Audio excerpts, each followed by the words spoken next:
Hujan deras yang mengguyur Kecamatan Pardasuka, Kabupaten Pringsewu, Lampung, sejak Sabtu sore menyebabkan Sungai Wairukem meluap dan merendam puluhan rumah warga.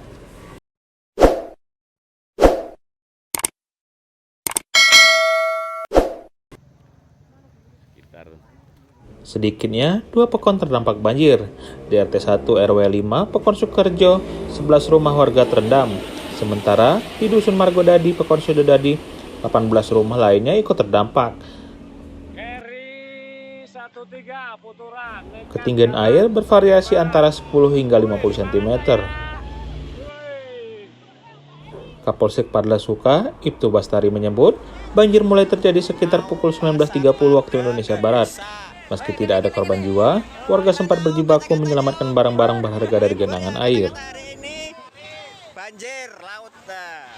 Minggu dini hari, genangan sempat meluas ke Jalan Raya Wargomulyo dan Sidodadi, namun kemudian surut.